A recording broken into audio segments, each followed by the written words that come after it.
Bonjour à tous, bienvenue à ce nouveau webinaire. Je suis Olivier Berly, je suis le directeur de l'agence de Lyon de Noventia et je suis en compagnie de Victor Laurent qui est directeur de clientèle de ThinkOut. Bonjour à tous. Bonjour. Du coup, pour donner un petit peu le contexte, on s'est retrouvé avec ThinkOut et Victor sur un projet chez un client commun.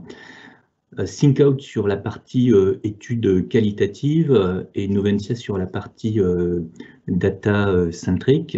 Et on s'est rendu compte très vite qu'on avait pas mal de complémentarité, on enrichissait mutuellement nos résultats. Et c'est pour ça qu'aujourd'hui, on a décidé de vous parler de nos études Quali Data Driven. Voilà. Je te passe la main, peut-être, Victor. Volontiers.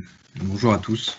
Donc oui, en effet, je suis Victor Laurent et donc je travaille pour le cabinet ThinkOut, qui est un cabinet d'études qualitatives. Pour ceux qui n'ont pas forcément en tête à quoi correspond l'approche qualitative, les études qualitatives, c'est un domaine des études de marché et notamment marketing, un peu spécifique, le plus connu étant les études quantitatives, qu'on appelle aussi les sondages.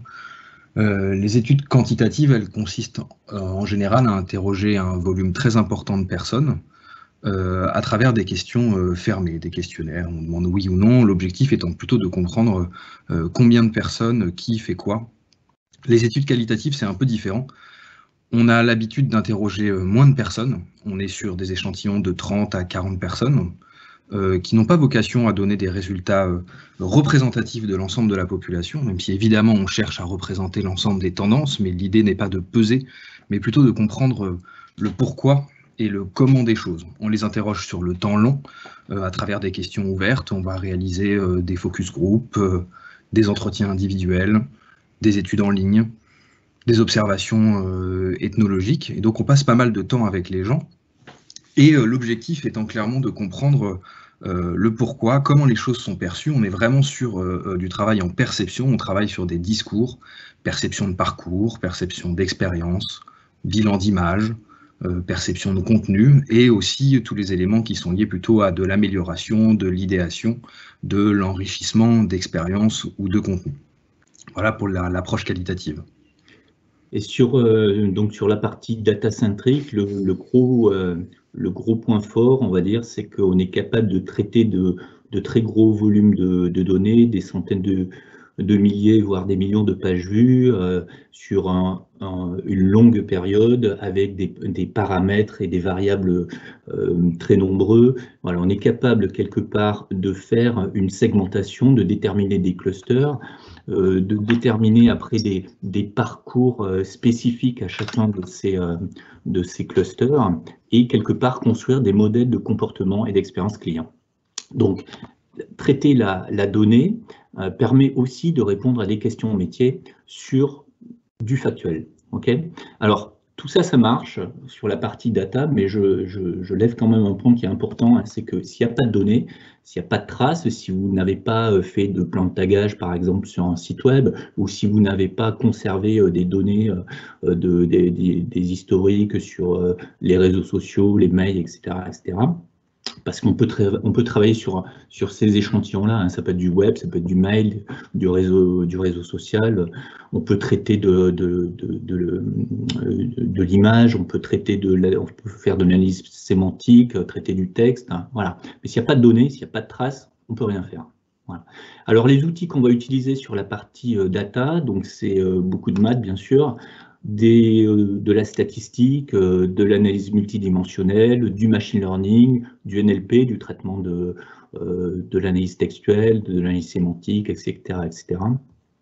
Et on travaille aussi avec des outils de data visualisation. Alors, comprenez par là des outils de type Power BI, ClickView, ClickSense, Tableau.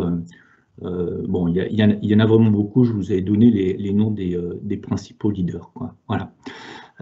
Et ces outils-là, ils sont intéressants parce qu'ils permettent de communiquer entre les équipes de ThinkOut, les équipes de Noventia, les équipes digitales et marketing de nos clients, et toucher la donnée du doigt, la regarder sous un prisme qui peut varier, et la regarder sur plusieurs facettes. C'est très intéressant pour réfléchir ensemble et analyser ensemble les données. Voilà. Notre démarche, elle vient du fait que, respectivement, dans nos métiers, on a pu avoir l'occasion régulièrement, chez un certain nombre de clients, les approches plutôt data-centric et les approches qualitatives se faisaient de manière assez séparée.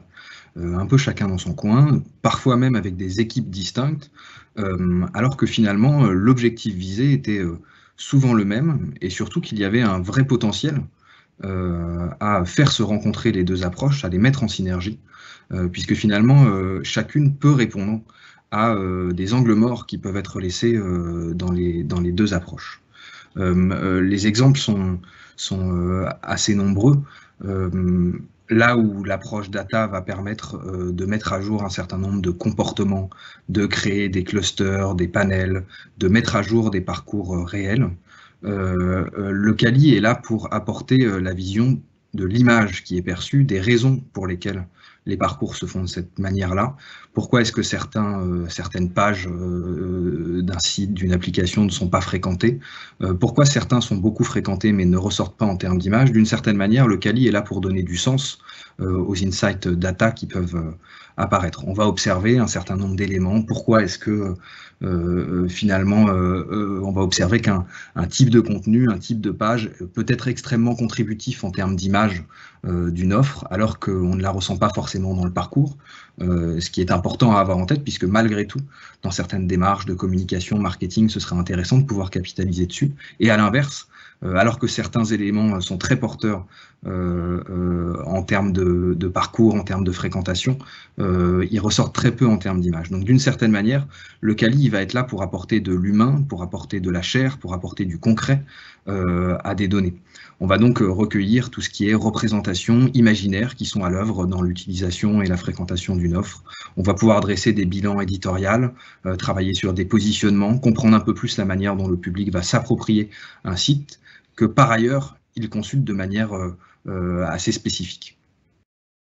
Voilà. Et sur la partie donc l'apport, et je rejoins ce que dit Victor, hein, c'est vrai que donner des chiffres du factuel, c'est bien, ça permet d'asseoir une décision sur un panel large et en nombre de visites, de comportements relativement nombreux, qui permet de rassurer quelque part, de sécuriser une décision.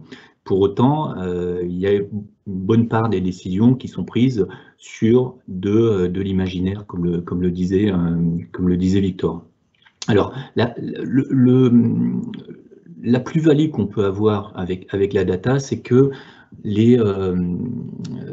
quand les panels sont faits avec les équipes de Victor et les équipes digitales des clients, ils ont des a priori.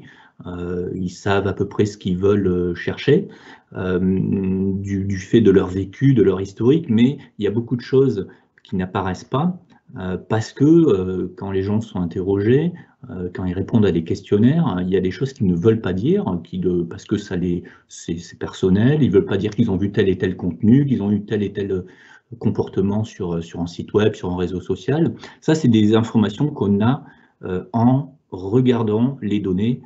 Et ça permet quelque part de venir challenger les panels qui ont été choisis, de dire, mais attendez, regardez, il y a ce type de profil de visiteurs qui représente un certain nombre de gens, qui serait peut-être intéressant de regarder, comment le fidéliser, comment l'intéresser à nos marques, à nos produits. Et donc ça, c'est grâce à la data qu'on peut aller chercher ces informations-là.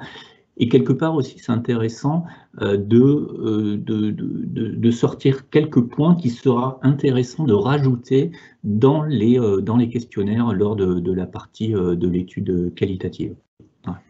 Et en retour, derrière, on va regarder la cohérence des réponses des candidats avec les données qu'on a récupérées, quoi. Voilà. Et je termine là-dessus. Après, derrière, ce qui est intéressant, c'est qu'on ne va pas travailler uniquement sur une date, un instant T. On est capable de regarder un historique sur plusieurs mois, plusieurs années, et donc regarder une tendance, une évolution, si on appliquait des changements sur les produits, sur le site web, si on a changé l'UX, si on a mis du contenu différent, on peut voir ces évolutions, ces tendances, et même faire des prévisions derrière dans ce qui va se survenir probablement dans le futur si la tendance continue. Pardon, Olivier, vas-y. Ouais, vas-y. Et je voulais terminer juste sur la partie recommandation, à savoir, ce qui est intéressant aussi, c'est que une fois qu'on a défini des profils de visiteurs, on sait ce qui va leur plaire, on sait le contenu qui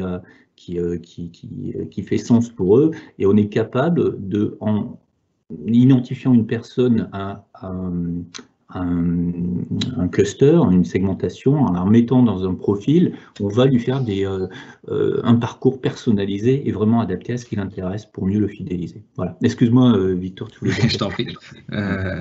Évidemment, on voit bien ici l'intérêt de mettre en écho les deux types de démarches. C'est-à-dire, comme le disait Olivier, c'est vrai que nous, quand on fait des recrutements d'utilisateurs, de consommateurs, on part sur un certain nombre de présupposés, mais d'avoir l'analyse data fine qui est proposée, qui permet de mettre à jour des parcours spécifiques et des types de comportements spécifiques, nous permet d'avoir la meilleure représentativité des types de personnes qu'on va interroger. De la même manière, nous, on travaille évidemment sur des choses que les gens nous disent, qu'ils intègrent, qu'ils sont capables de formuler, ce qui a beaucoup de valeur parce qu'évidemment, l'imaginaire qu'on se crée autour d'une offre peut être un vrai moteur dans les raisons de l'utiliser ou pas. Malgré tout, nous, en focus group ou en entretien, on peut aussi avoir la possibilité de challenger les gens en disant oui, vous nous dites ça, mais en réalité, quand on regarde les chiffres, on voit bien que les comportements, et peut-être même le vôtre, se passent plutôt comme ça ou comme ça. Comment expliquez-vous ce paradoxe? Et nous, dans notre métier de mener des entretiens ou des focus group, de mettre à jour les paradoxes et les contradictions des gens, c'est quelque chose qui est extrêmement fructueux en général, puisque c'est là qu'on réussit à faire ressortir les insights les plus forts. Et dernière chose, évidemment, l'idée de pouvoir mettre de la chair, mais parfois même observer, hein, quand on réalise des entretiens sur des tests de parcours auprès de nos utilisateurs, on est à côté d'eux.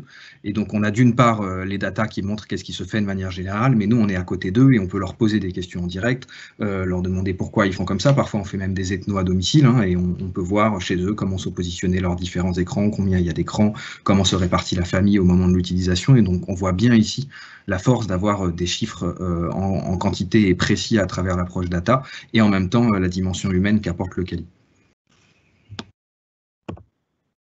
Donc là, on va vous parler du retour d'expérience du client sur lequel on a travaillé en commun. Je vais peut-être te laisser démarrer, Victor. Ouais, volontiers. On a été donc finalement sollicité par un client média il y a maintenant un certain nombre de mois, qui se posait un certain nombre de questions sur son site, qui était un site qui mêlait à la fois, c'était un site média, donc qui proposait du replay des contenus d'émissions qui étaient proposés, et en même temps un site d'actualité, d'information un peu généraliste.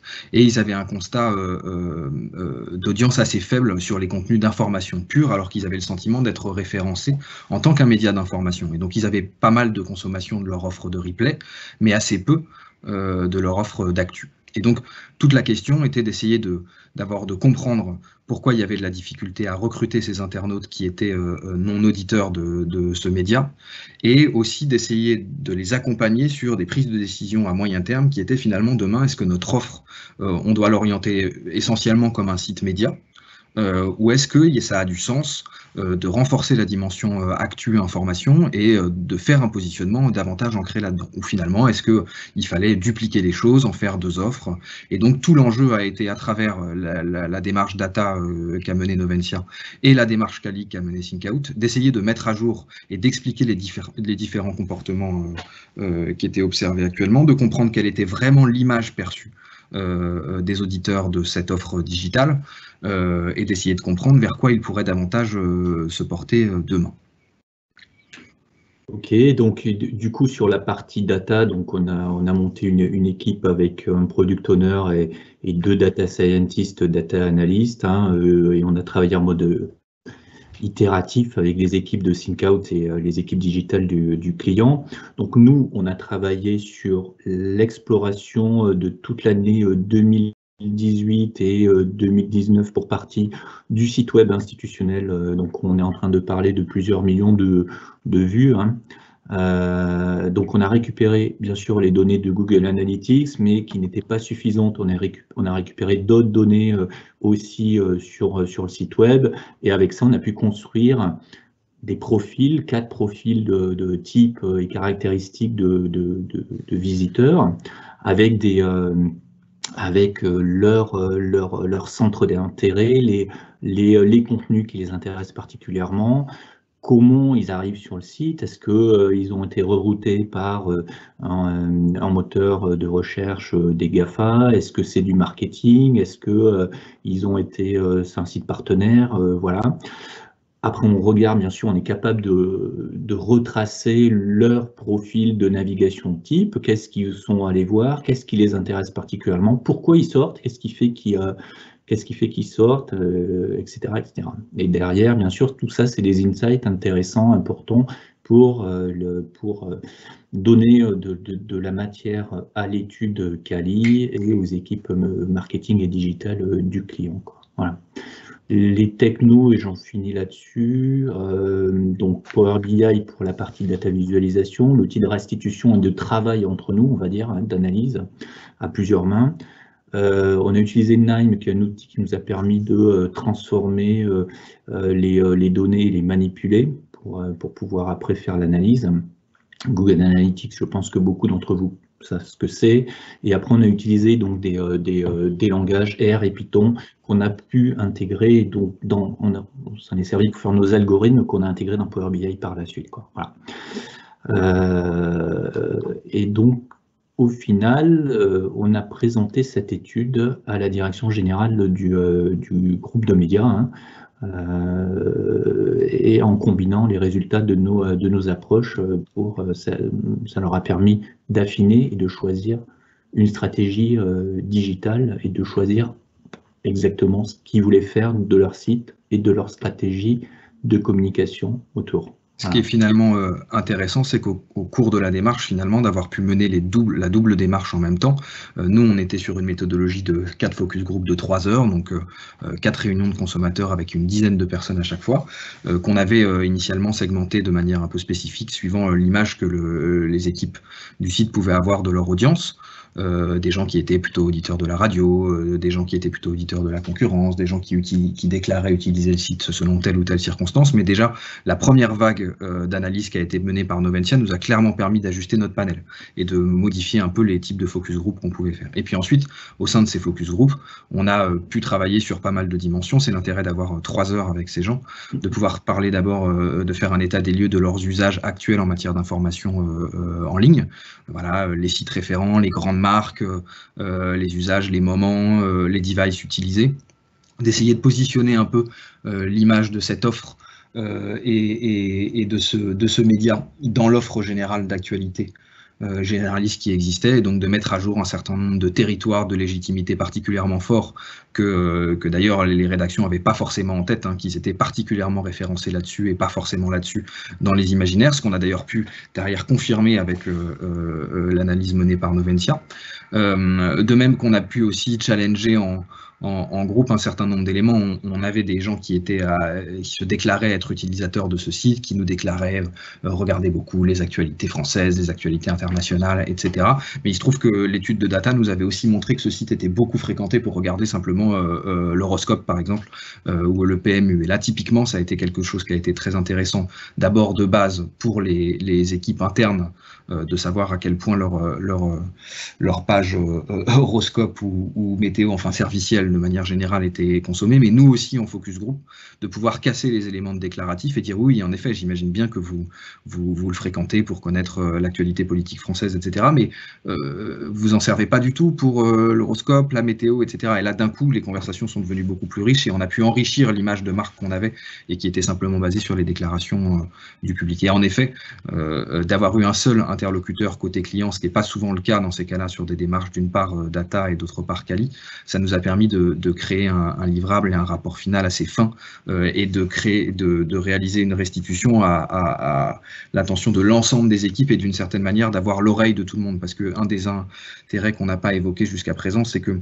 mener cette double démarche de manière synergique, ça a aussi vocation, et ça marche assez bien, de réunir en interne des cultures métiers qui n'ont pas forcément l'habitude de travailler ensemble. Puisque finalement, dans un rapport comme celui-là, vous allez le voir dans les slides suivantes si je ne me trompe pas, on a des éléments qui parlent un peu à tout le monde et on est dans le langage de tout le monde, à la fois du monde du développement, du monde de l'analytics, mais aussi de l'univers de la com ou du marketing, qui a plus un langage de perception, d'image, etc. Et d'ailleurs, je te propose tout de suite d'aller à la suite, Olivier.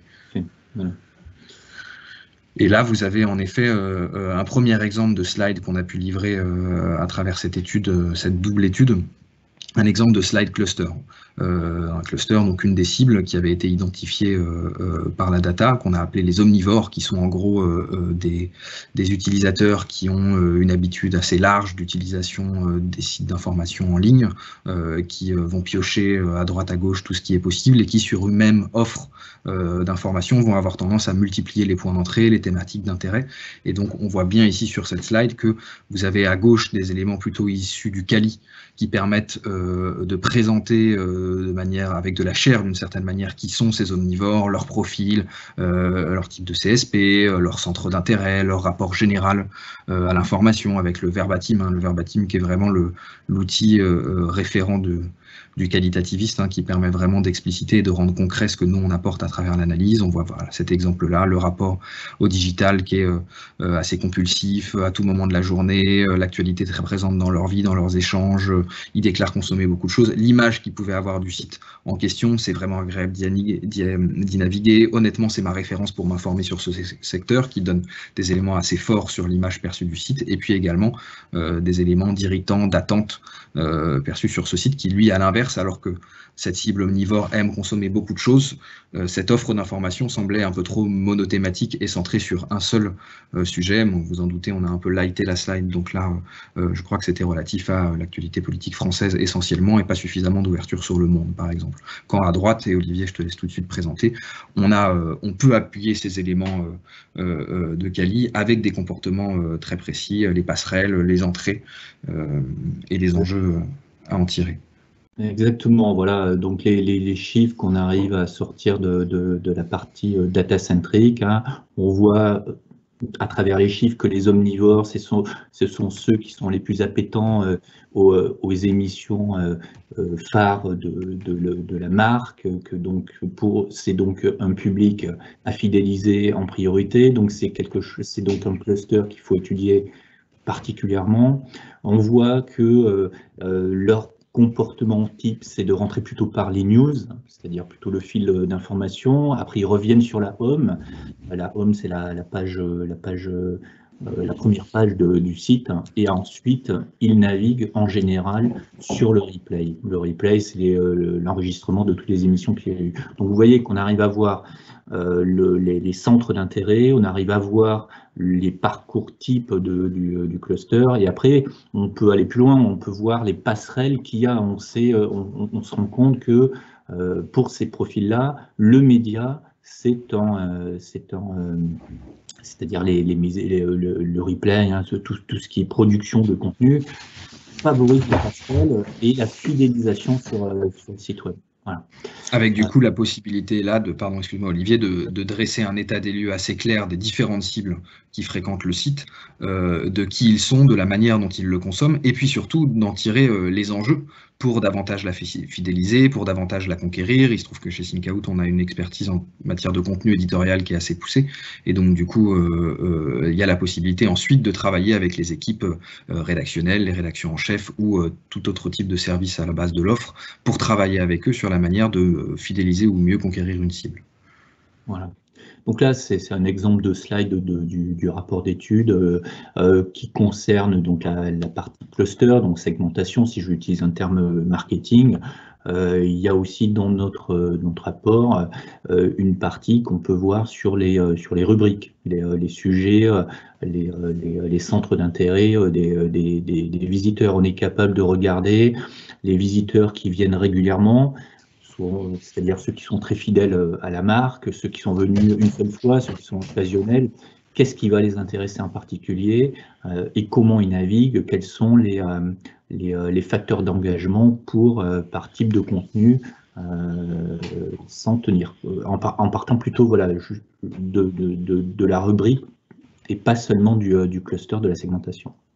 Tout à fait, on voit bien là la double entrée possible, c'est-à-dire dans la slide précédente, la possibilité de dresser un bilan clair des différents types d'utilisateurs en fonction de leur parcours et de leurs valeurs, et à l'inverse, la possibilité de dresser un bilan assez clair par type de rubrique sur le site, là en question, là, en l'occurrence la rubrique média, actualité média qui a été proposée sur le site, pour voir à l'inverse comment est-ce que le public se l'approprie, quelle valeur elle a au sein de l'offre, à quel type de public elle fait le plus écho, dans quelle mesure elle fidélise ou pas, dans quelle mesure elle est emblématique ou pas, ce qui était le cas ici. On voit qu'elle était assez porteuse en termes d'image et c'était confirmé en termes d'audience, et on voyait bien qu'il y avait une cible un peu spécifique sur les 18-24 ans qui avait tendance un petit peu à la bouder. Et donc du coup, en les interrogeant, si vous voulez, la data permettait de bien mettre à jour que la cible de 18-24 ans ne fréquentait pas tellement cette rubrique.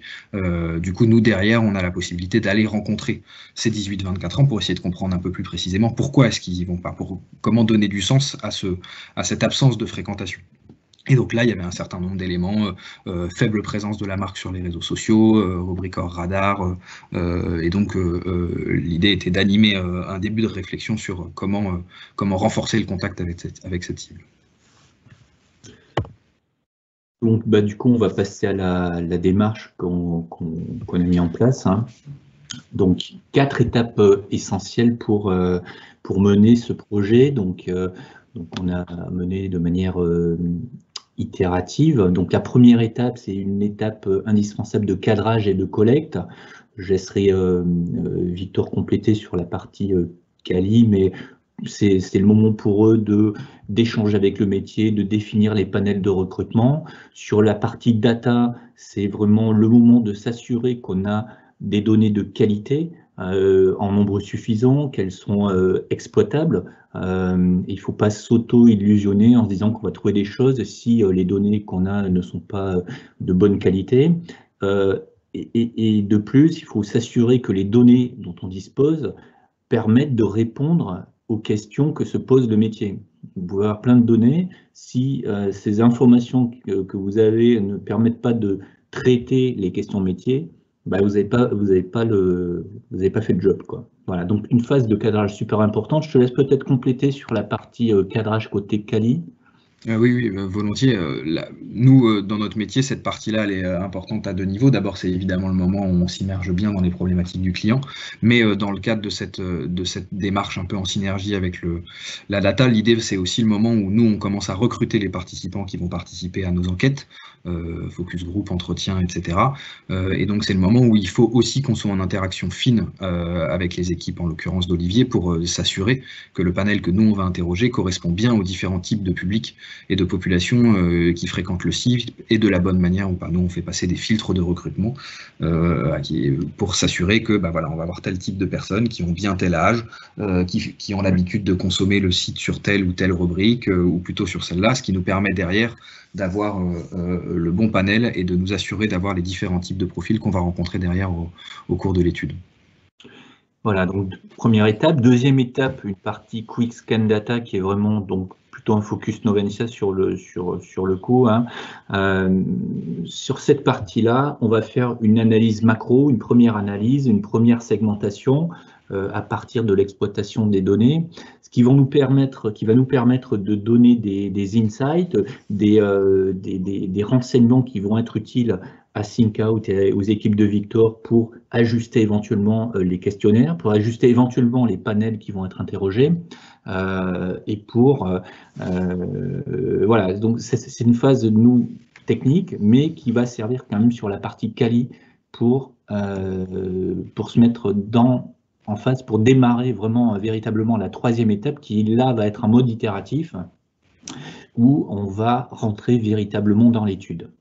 Donc l'étape 1, l'étape 2, ce sont des sprints de 1 semaine en général. Hein, on fait plutôt des itérations qui vont durer 1 semaine. Et après, l'étape 3, c'est des itérations circulaire, on va dire, de une semaine. Donc on continue jusqu'à temps qu'on ait réussi à avoir une réponse suffisamment précise ou suffisamment claire aux questions métiers qu'on se posait.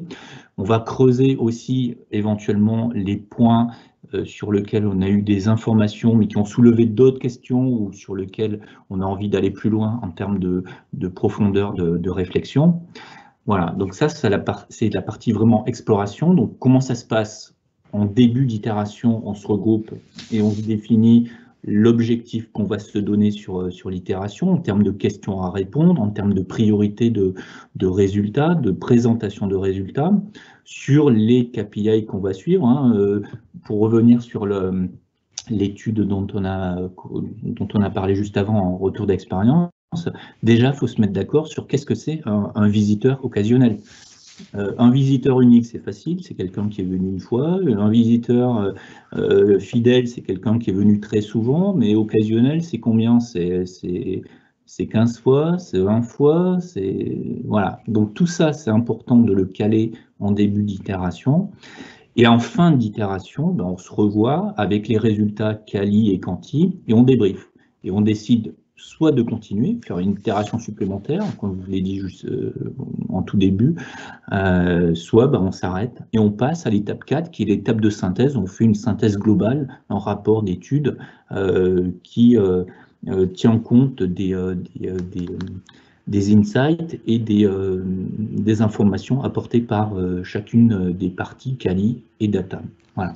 Ce qui est important à avoir en tête, c'est que cette étape 3 en exploration avec des sprints itératifs, elle prend aussi tout son sens dans l'articulation entre la data et le quali, puisque là, on a la possibilité, nous, de mêler différents types de méthodologies et donc, d'une certaine manière, de faire un premier sprint quali à l'issue d'un premier sprint quanti pour commencer à travailler sur de premières dimensions auprès des consommateurs qu'on interroge, par exemple sous forme de focus group.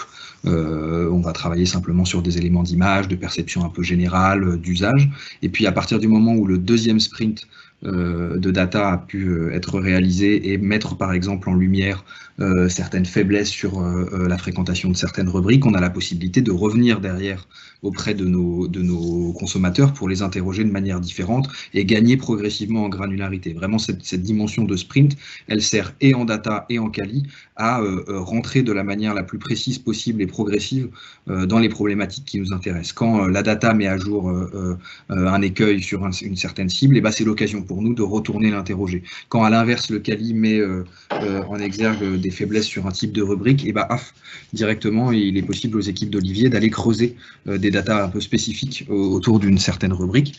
Je parlais méthodologie tout à l'heure, j'évoquais la question des focus group. Vous comprendrez que par ailleurs, en période de Covid, heureusement, on a toute une offre d'études quali qui peuvent être menées en ligne, à travers des forums, des questionnaires individuels, des focus group en ligne également. Et donc, en fait, cette démarche, elle a l'avantage qu'en ayant recruté en début de process une petite communauté d'individus, on peut ensuite, dans la foulée, choisir un peu au coup par coup la manière dont on décide de les interroger. On a une communauté qui est recrutée pour, mettons, une démarche de 3, 4, 5, 6 semaines. Et bien finalement, à la fin de chaque sprint itératif, on a la possibilité de retourner les interroger sous des modalités un peu différentes pour pouvoir creuser de manière précise les dimensions qui nous intéressent. On ne va pas rentrer dans le détail trop avant, je pense, de ce slide-là, mais ce qu'il faut voir en gros, c'est que à chacune des étapes, on peut rajouter des itérations supplémentaires qui permettent, par exemple, si la qualité des données n'est pas suffisante, ben, avant de se lancer dans l'étude et la phase exploratoire, l'étape 3, ça ne sert à rien. Il faut d'abord faire une étape de retraitement des données pour pouvoir les exploiter. On peut, au cours, si je reste sur la partie data, sur la partie, on peut faire du digital listening, c'est-à-dire qu'on peut croiser, si on n'est pas satisfait des informations qu'on a sur le site web, on peut faire des études complémentaires sur d'autres médias, sur les réseaux sociaux, sur des blogs, sur des messageries, etc., etc. Victor ? Oui, en effet, le type d'outils que nous, on a la possibilité de proposer également en Kali et donc qui peuvent tout à fait s'intégrer dans ce genre de démarche. Je l'ai évoqué tout à l'heure, il y a les focus group qui durent entre 2 heures et 4 heures, les entretiens individuels en face à face ou à distance, les études en ligne qui sont possibles, les observations ethnographiques, mais il se trouve qu'on a aussi une vraie expertise en analyse sémiotique. L'analyse sémiotique, c'est le fait de s'approprier une offre, de l'étudier, mais simplement, on dit en chambre, c'est-à-dire en travaillant sur les intentions du client. On met un sémioticien sur un site, sur une application, qui va de son côté travailler, identifier les bonnes pratiques sur cette offre ou dans la concurrence pour poser des hypothèses d'analyse qu'on va pouvoir derrière vérifier ou pas au moment où on interrogera les participants.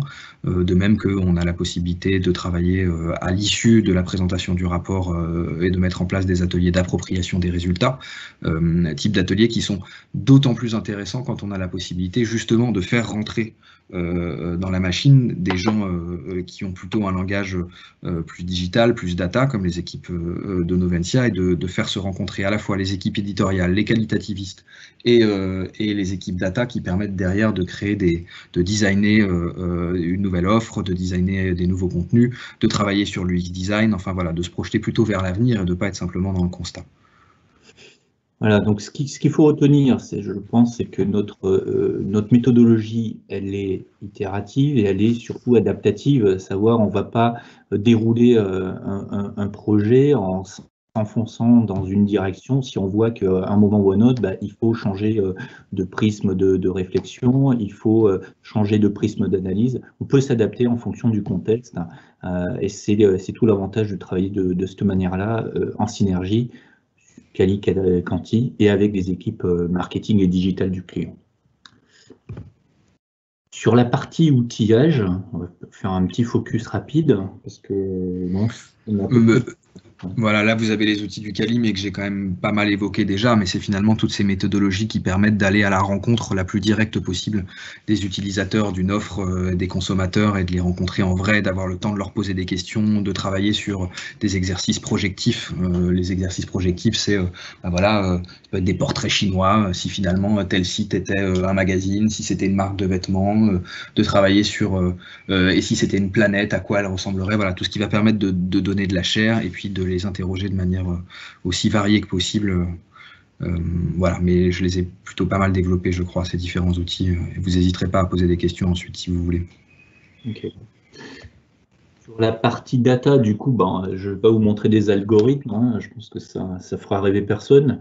Par contre, l'interface Power BI permet vraiment de concrétiser, hein, et c'est avec ça qu'on va échanger avec ThinkOut et avec nos clients sur les résultats des études. Donc là, vous voyez qu'on a déroulé 48 millions de sessions, 153 millions de vues sur une période allant d'une période d'1 an et demi. On a déterminé 4 clusters vraiment distincts. Media Replay et Turf, un cluster 2 vraiment focus sur l'astrologie. Bon, voilà, les 4 clusters, les catégories de contenu qui vont vraiment les intéresser, répartis entre news, médias, turf, c'est les paris de course en ligne, d'astrologie, etc., etc. Et on peut descendre au niveau de la sous-catégorie, bien entendu. Voilà.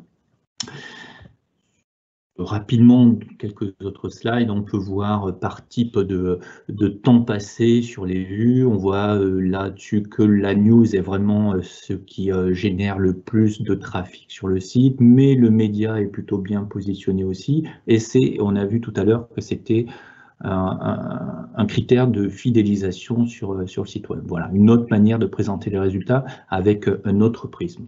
On peut voir aussi quel type d'appareil à utiliser sans trop de surprise. Je pense qu'on peut dire que c'est le mobile qui est vraiment l'outil de navigation et de consultation des visiteurs. Voilà, desktop, tablette, voilà, ce genre d'informations qu'on peut avoir. Je vous parlais de visiteurs loyaux, donc c'est-à-dire fidèles, occasionnels ou uniques. On peut, donc là, vous avez vu tout en haut à droite, on est capable de régler le seuil de fidélité, puisque ça avait été une discussion assez complexe, hein, comme je vous l'ai dit tout à l'heure. Donc c'est une autre façon de représenter les données en fonction du niveau de fidélité à la marque. Voilà. Et de la même manière, on peut voir les catégories, le type de médias, etc., etc. Bon là, c'est pas interactif, mais vous imaginez bien que je peux descendre en cliquant sur loyal et avoir le résultat spécifique pour ceux qui sont fidèles. De la même manière, je peux avoir le détail par type de niveau de fidélité. Et tu m'arrêtes si je me trompe, Olivier, mais je crois qu'il est possible par ailleurs de plugger typiquement ce que nous on va recueillir en Kali, à savoir du verbatim, pour donner de la chair à ces éléments-là au sein de Power BI. Exactement, on peut aussi rajouter du texte, de l'analyse textuelle, on peut rajouter ce genre d'informations et associer des messages, des déclarations, en tout cas des mots associés ou des phrases associées à un type de profil ou un type de comportement. Voilà. Et c'est mon dernier slide là-dessus sur Power BI, donc une autre façon de représenter les catégories en regardant plutôt, donc si c'est des hommes, des femmes, la tranche d'âge, vous voyez le niveau d'information, le type d'information qu'on peut avoir. Après, on a eu beaucoup d'autres vues qui nous permettaient d'analyser en détail les parcours en regardant l'entrée, puis les pages qui sont vues, etc. etc.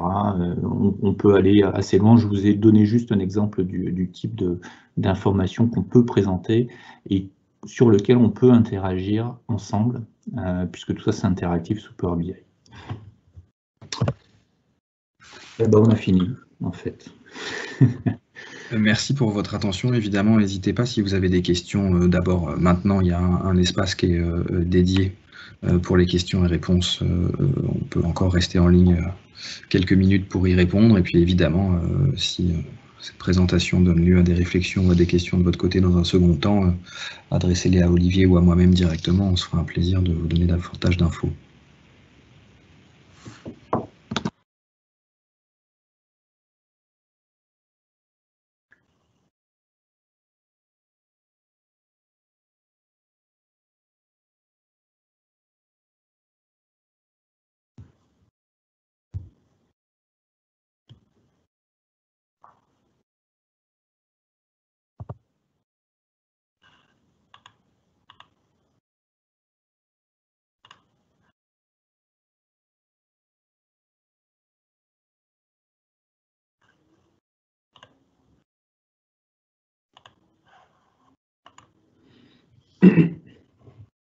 Bon, bah, je crois qu'il n'y a pas de questions.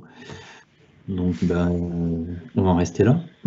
Tout à fait. Merci, Victor. Merci à toi, Olivier. Merci à tous et à ceux qui ont organisé ça dans ces conditions. Bonne suite de confinement à tous. Et à très bientôt. Et à très bientôt. Au revoir. Bonne fin de journée.